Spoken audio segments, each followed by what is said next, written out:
Can we go to the next slide? This is the line, this is the optimally lined fault that you saw earlier. I've not put the fault on this map for clarity. There's quite a bit going on here. But we have actually drawn these lines in.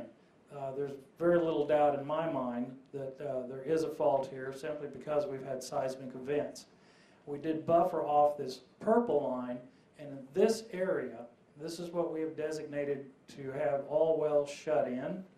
And the areas that have been bumped out by our former buffer area, these wells were having a reduction in volume for them. But this is based upon subsequent aftershocks that has occurred. But this is what we're doing to protect these two faults from undue influence from injection.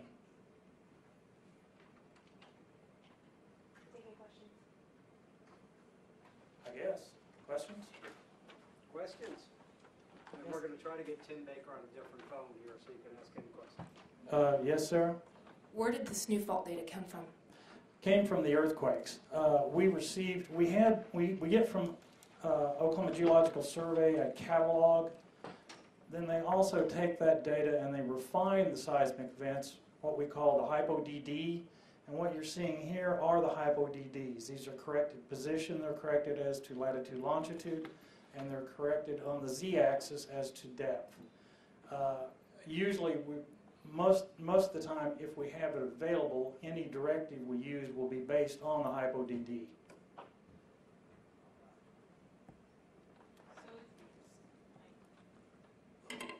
So is this coming in response to the discovery of the new fault line? This action, or? Yes. Can you repeat the question? The question was if The question is this regulatory authority or change coming in response to discovering a new fault line? Yes. Can you give some clarity around the actual volume reduction? It says in the news release here 40,000 barrels a day, but what is that compared to before, and what percentage reduction is that? I'm going to hand this over to the numbers guy. The total reduction is Close, Jim. the total reduction is approximately 40,000 barrels. The original previous 5 weeks average daily volume totaled about 75,000 barrels. So the total is 53.8%, I believe. I'm sorry, could you clarify that? So 75,000 barrels a day is what you were, what was getting pumped in. Now it's down to 40,000, right? Yeah, that is correct. 75,000 was the previous average, and currently it's 35,000. Do you know which producing formation most of these wells were coming out of? Is it Mississippian or other types of production? I don't know for certain which all of these are, because it is a kind of a merging point between Mississippi Play and the older place off to the east. is this reduction less than what was initially put out right after the quake? Is it less than what was put out after the quake? I'm not sure the total numbers of volume because we didn't have that available at the time. The total reduction, several of the wells being shut in had not been injecting for the past 5 weeks, so I'm not sure what the total volume of the original 37 wells was as opposed to the 48 wells.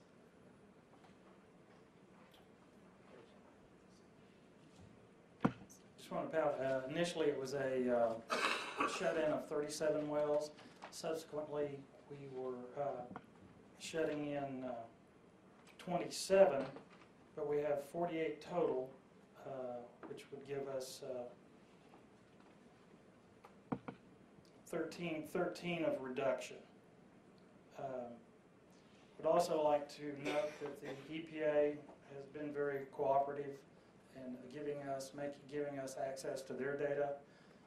And in fact, this map was made in conjunction with the EPA as we sat at the earthquake conference down at OU. We were all on the back row with our laptops working over these maps and discussing our actions and in conversation with Dr. Boak and Jefferson Chang. So this was basically done on the fly at the earthquake conference in Norman. Have any of these wells actually started to shut down or reduce their volumes? Has that process begun? Or are we still slowly, doing this process over time? Some of them have been shut down. The volume reduction will take place. Again, I'll turn this over to Jim for timing. With the initial action, the 37 wells, if they were within a 5-mile buffer of the line that was drawn at that time, they were to shut in by this past Saturday. Those wells have shut in. The rest of the wells were to shut in by the 13th, tomorrow, and those are being directed to, if they're supposed to shut in, still shut in. Otherwise, the reduction begins, and they must reach their 25% reduction by the 26th of September over a 2-week period. And each operator is allowed to pool their total volumes for their wells in that area, and that's reduced by 25%, and they can move it around however suits their system, depending on what kind of pipe work they have in place and all. Is this the first time the Corporation Commission has acted based on fault data and not just quake data?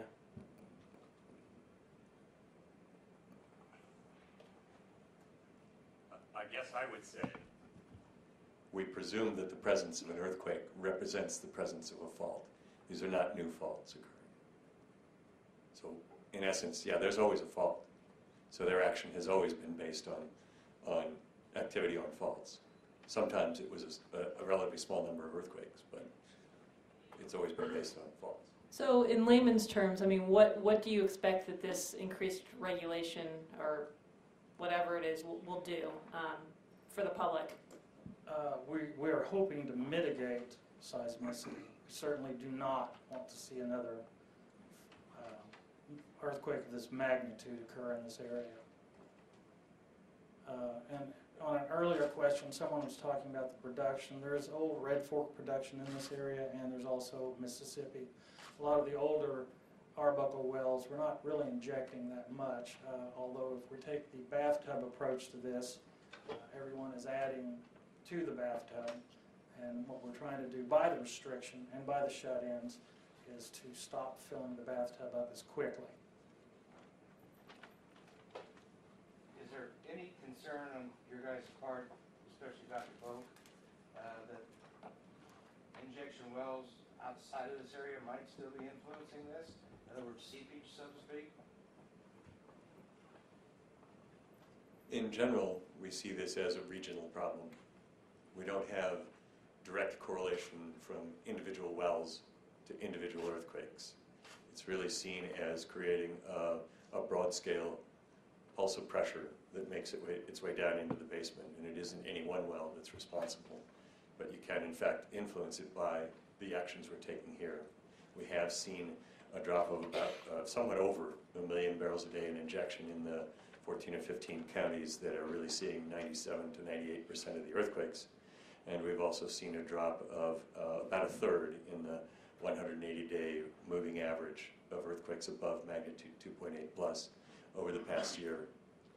So we see this as the closest thing we have to a smoking gun in support of the generally accepted interpretation here. It may be a very long time before we can figure out a way to establish a clear and connected pathway between the Arbuckle group and 5.5 kilometers down where most of these earthquakes are occurring. But the correlation in the rise and the correlation in the decline is the best explanation. The best explanation for that is that the two are related, and that the decline in earthquakes is a result of the decline in injection in the area of interest.